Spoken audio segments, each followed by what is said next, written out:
24 de junio, Evangelio de San Lucas 1, 57-66, del libro Hablar con Dios.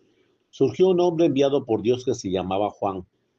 Este venía para dar testimonio de la luz y preparar para el Señor un pueblo bien dispuesto.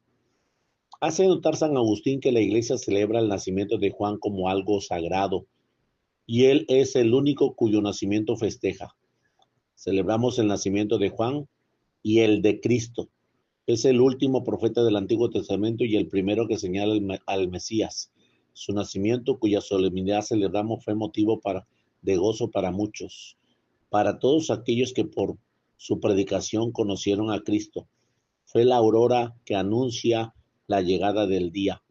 Por eso, San Lucas resalta la época de su aparición, en un momento histórico bien concreto, el año del decimoquinto del imperio de Tiberio César, siendo pontífice Poncio Pilato y procurador de Judea, Herodes tetrarca de Galilea.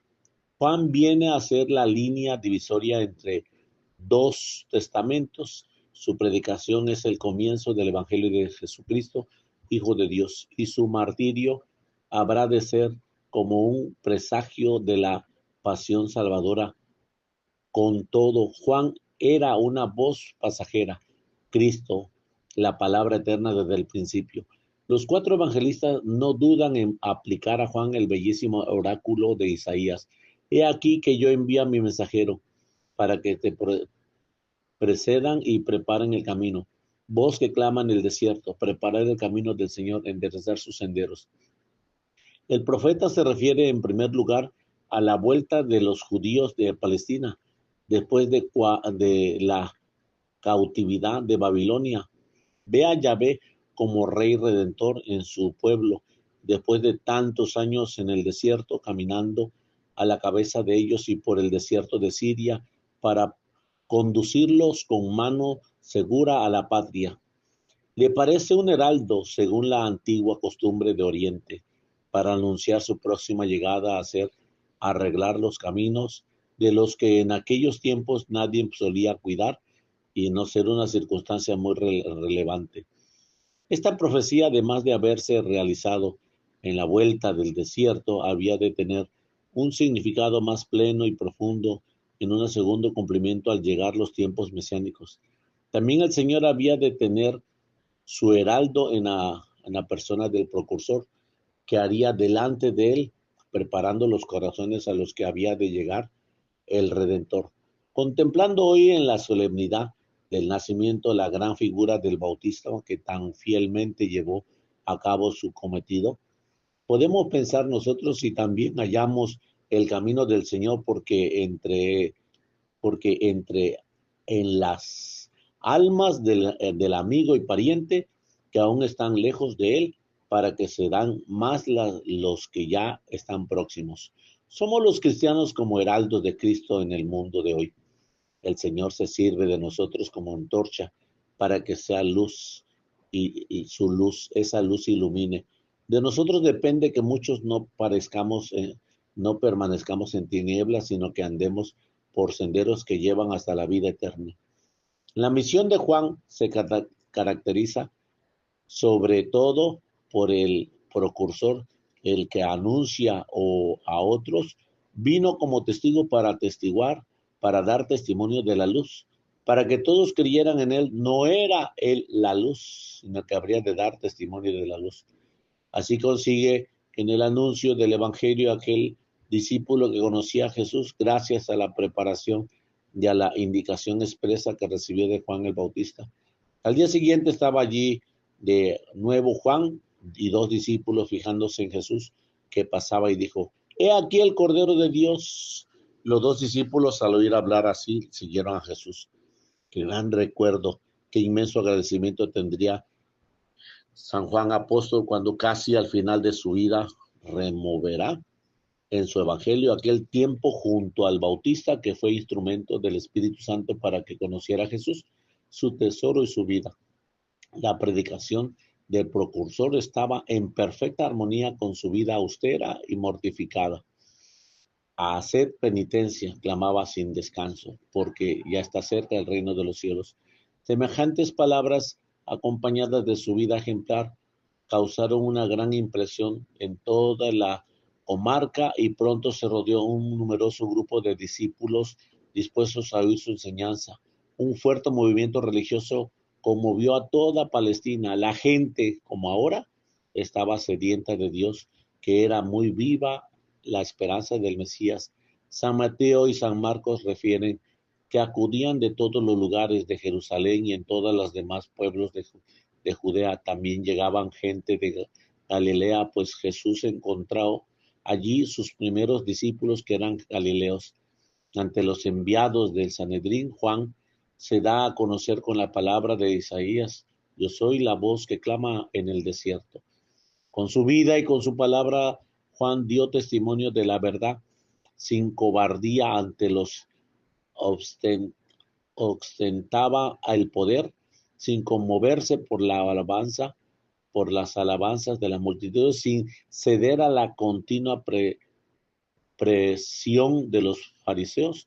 Dio su vida, defendió la ley de Dios contra toda conveniencia humana. No te es lícito tener por mujer a la esposa de tu hermano, reprochaba a Herodes. Poco era la fuerza de Juan para oponerse a los desvaríos del tetrarca y limitado ante el alcance de su voz para preparar al Mesías, un pueblo bien dispuesto, pero la palabra de Dios tomaba fuerza en sus labios. En la segunda lectura de la misa, la liturgia aplica al bautismo la palabra del profeta: hizo de mi boca una espada filosa y escondió en la sombra de sus manos. Me hizo flecha bruñida y me guardó en su aljaba. Y mientras Isaías piensa en vano me he cansado y en viento y en nada he gastado mis fuerzas. El Señor dice: te haga, te haga luz de las naciones para que mi salvación alcance hasta los confines de la tierra. El Señor quiere que le manifestemos en nuestra conducta y en nuestras palabras allí donde se desenvuelve diariamente el trabajo, la familia y la amistad, en el comercio, en la universidad, en el laboratorio. Aunque parezca que este apostolado no es de hecho mucho alcance, es la misma misión que Juan la que el Señor nos encomienda ahora en nuestros días: preparar los caminos, ser sus heraldos, los que le anunciaban otros corazones, y la coherencia entre la doctrina y con la conducta de la mejor prueba de la convicción y de la validez de lo que proclamamos. Es en muchas ocasiones la condición impercibible para hablar de Dios en la gente. La misión del heraldo es desaparecer, quedar en segundo plano cuando llega el que es anunciado. Tengo para mí por eso, que por esto fue permitida cuanto antes la muerte de Juan, para que desaparecido él, todo el fervor de la multitud se dirigiera hacia Cristo en vez de repartirlo en dos. Un error grave de cualquier precursor sería dejar, aunque fuera por un poco de tiempo, que lo confundieran con aquel que se espera. Una virtud esencial es quien anuncia a Cristo, es la humildad y el desprendimiento. De los 12 apóstoles, 5, según expresa el Evangelio, habían sido discípulos de Juan el Bautista, y es muy probable que los otros 7 también, al menos todos ellos, lo habían conocido y podían dar testimonio de su predicación. En el apostolado, la única figura que debe de ser conocida es Cristo. Este es el tesoro que anunciamos, de quien hemos de llevar a los demás. La santidad de Juan, sus virtudes recias y atrayentes, su predicación, habían contribuido poco a poco a, a dar cuerpo a que algunos pensaran que quizás Juan fuera el Mesías esperado. Profundamente humilde, Juan solo desea la gloria de su Señor y su Dios. Por eso protesta abiertamente: yo os he bautizado con agua, pero viene quien es más fuerte que yo, al que no soy digno de desatar las correas de sus sandalias. Él os bautizará en Espíritu Santo y fuego.